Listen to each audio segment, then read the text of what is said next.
Welcome to Conversations Live. For more than a decade, we've brought you the best in books, entertainment, celebrity interviews, and current events. When the movers and shakers of the world have something to say to you, they say it to us first. Now celebrating 17 years of broadcasting success, here's your host, Cyrus Webb. And welcome back, everyone, to Conversations Live. I'm your host, Cyrus Webb. Glad you all could join us once again, both for those joining us on the radio side of our program in Mississippi at WYAD 94.1 FM and WYADonline.com. We're glad that you all could be with us. Also, those joining us are our friends at iHeartRadio and Amazon Music Podcast. Glad you all could be with us as well. We're excited to welcome Ralph Pittman Jr. to our program today. Ralph is someone who's been able to make success for himself in life, but also to set the standard for others as to what's possible with hard work, dedication, and faith.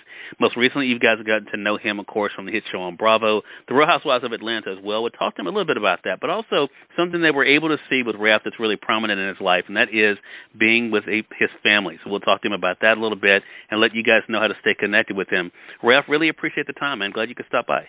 Absolutely. Happy to be here. Thank you so much for having me. Hey, man, glad to do it. So I want to begin by talking about how people have gotten to know you, and that is because of your success in business. I mean, meeting people, talk about what they want to do, Ralph, but what has it been like for you to have set goals for yourself and then to be able to reach those goals? Absolutely. So, I always say that I grew up and I came from the School of Hard Knocks. Grew up in New Brunswick, New Jersey, actually, and decided at a young age that I wanted more for myself and ended up getting a degree at Rutgers University, played football, and my life has really started out just trying to make sure I can take advantage of the fruits of everything and the possibilities that are truly endless in my honest opinion. And so from there, ended up jumping into business. Actually, I started in real estate, and so that was my goal, to become an investor. Actually, started off on the commercial side of things as well, and down, I'm a bona fide investor in real estate. From there, I ended up going and using even my economics degree, and jumped inside of technology. Started out doing technology sales, continued just to climb the ladder, and in my community, I'm one of the few individuals that's been able to make it pretty high. So right now I work with Fortune 100 companies, helping them with their go-to-market strategies, ensuring that they can actually continue to achieve success and creating more opportunities for others. And so that's been something very, very critical for me, just to make sure I can pave the way, show my kids that I can be an example, and as well as my community.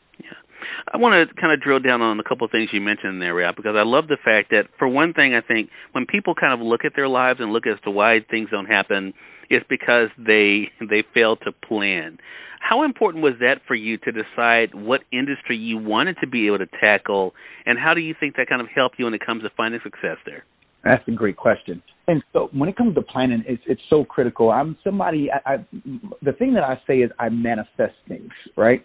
I'm someone that really, truly plans things out, actually even just whiteboarding, even as simple as that. I create a vision board, and that's something I've always used to just figure out what I wanted to achieve in life and design my life to actually go in that particular direction. And so it really starts off with your plan. What do you want to actually accomplish? And then starting to actually work and figure out the different things. I feel like when you manifest and put it out in the atmosphere, you will start to draw to you the different things and elements that you need in order to find success. One of the main challenges, though, I think from a personal perspective, is because you want something that's so ambitious or audacious that you don't necessarily know how to actually accomplish, sometimes you got to take a few steps back. And that's where it hurts. That's when people usually give up. And it really, truly is the thing that really, truly molds you, but you got to stay committed to it. And that's something I've been able to do within my life, staying committed to whatever it is that I'm looking to achieve, taking the different hiccups, knowing and understanding that those hiccups are actually opportunities for me to either, one, learn lessons that I probably wouldn't know. So, for instance, even if I lose money investing in a bad deal or something of that extent, that lesson that I learned will now prevent me from actually making that same mistake when all of a sudden it's millions of dollars on the line. And so I really, truly value actually making mistakes and having these hiccups or bumps in the road, because it's really, truly built my character and allowed me to understand what I should be doing and how to approach a situation when it happens again, now that I'm on a larger platform. I'm so glad you mentioned the word platform, Ralph, because as you were just talking, I thought that is exactly what so many people are afraid to do. They're afraid of the mistakes. They're afraid of the missteps because they feel as though they have to project a certain image, especially in the world we're living now where everything has to be filtered and, and cut down to, a reel, or a snap. How did you get to a place in your life, Ralph, where you did not focus on what other people thought you should be doing or should have accomplished and just realize that you had to do what was right for you?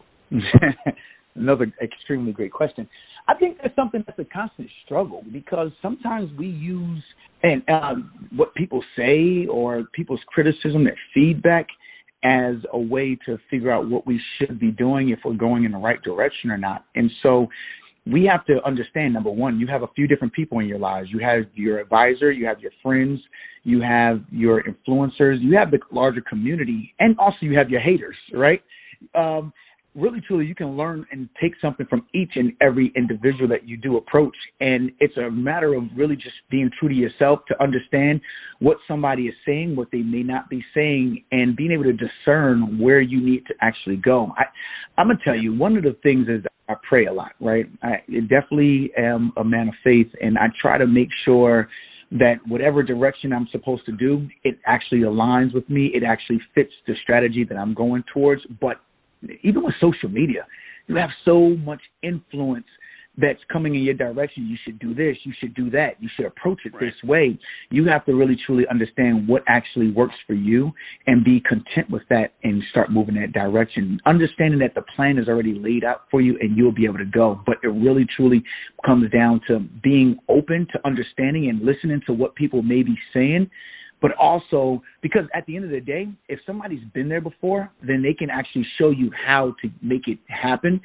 And really, truly being open to understanding that. I think one of the big things is we get in our own ways a lot, and I think that from being successful, that's the main issue. I told somebody the other day, they were like, okay, how do you achieve success? I'm like, well, number one, it's not looking at the person that I'm running against. It's actually looking at myself.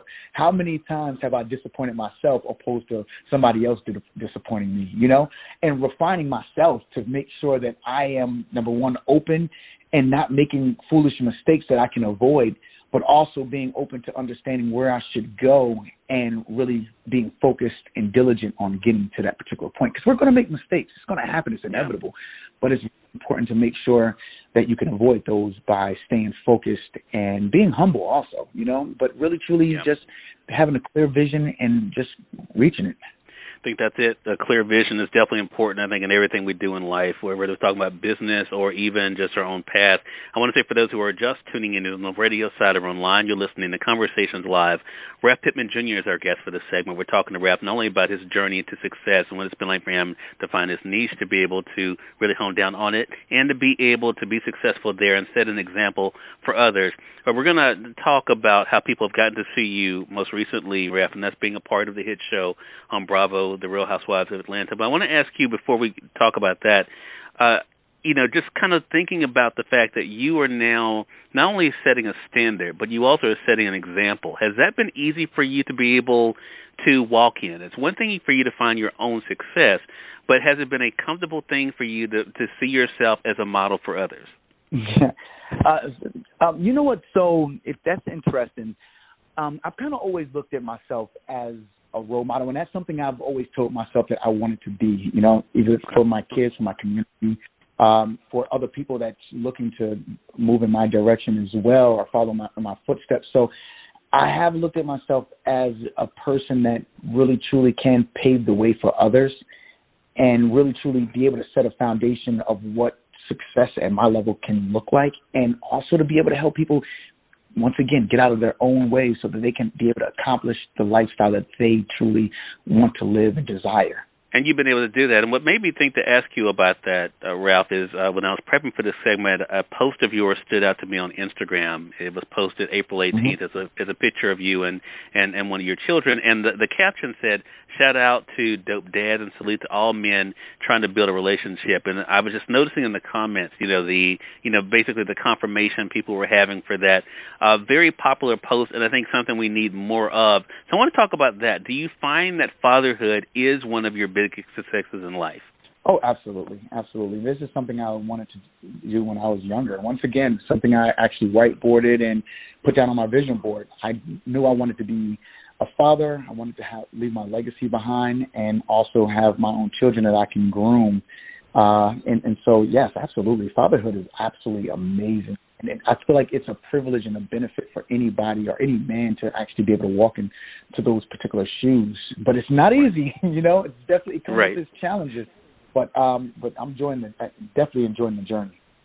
Okay, so I have to say I don't personally watch the Real Housewives of Atlanta anymore, but I mean, one thing that was fascinating to me when I was prepping for this segment, and even when I mentioned you were coming on the show, I mean, of course, that show has such a crazy in a good way following. I mean, what has that been like for you to be a part of that arena?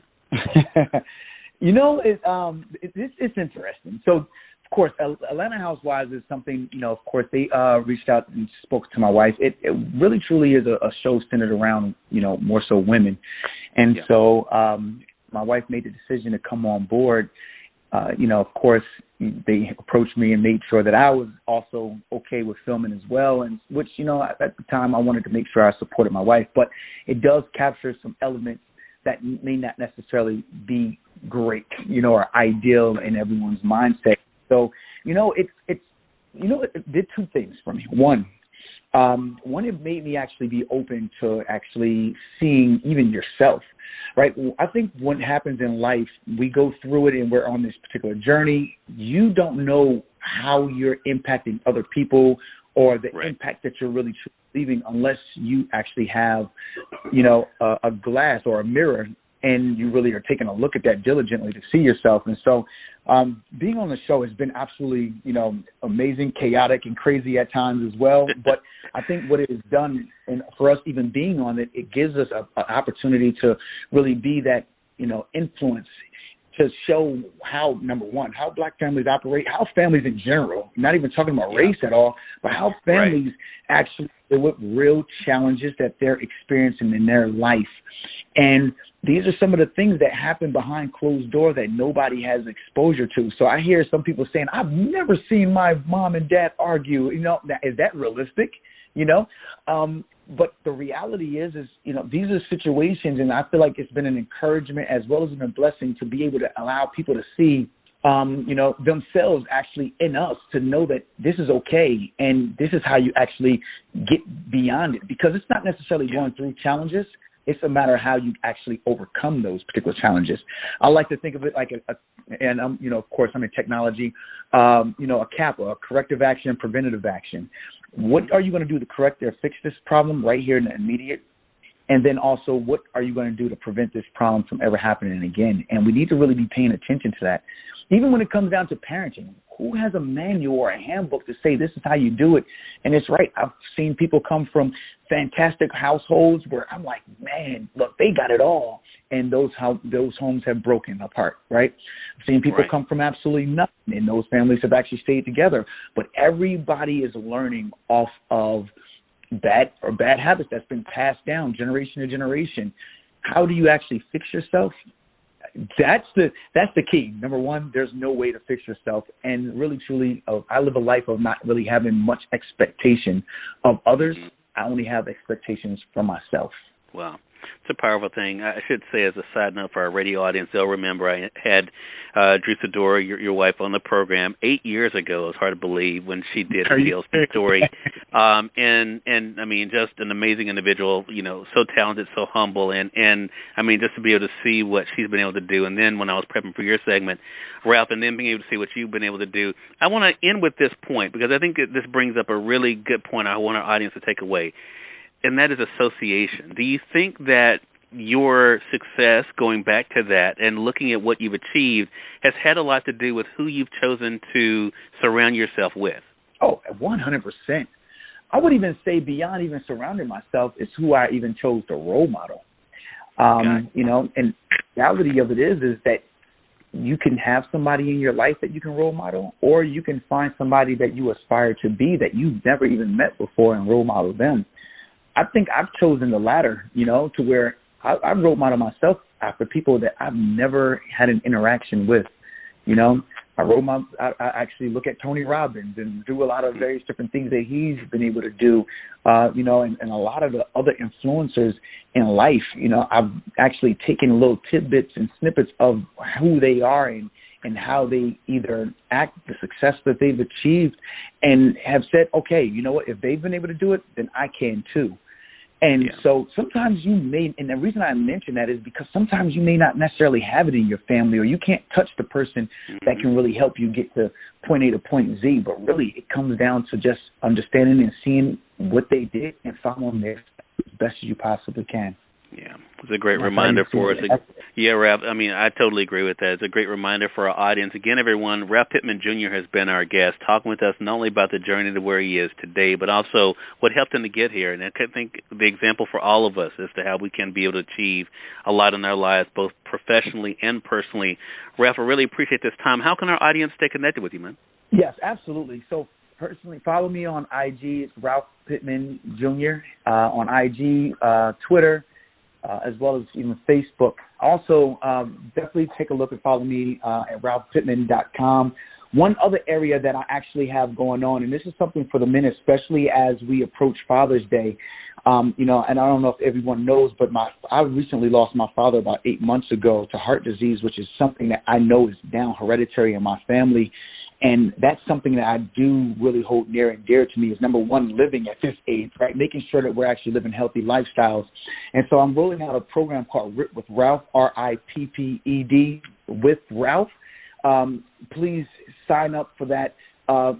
Invite your fathers if they're around, your cousins, anybody that may need some motivation to keep them going, because as we even talked about today, we can't do this thing alone. We need somebody that we can actually hold on to. So that's something that's going to be that accountability partner to make sure that we actually can focus on living a healthy lifestyle and also even working out. Love that. So make sure you guys are definitely staying connected with that movement as well. Ralph, I appreciate you sharing that, man. I really appreciate you taking out the time. I know it's a crazy busy time for you. We appreciate you taking out a few moments and looking forward to our next conversation together. Likewise.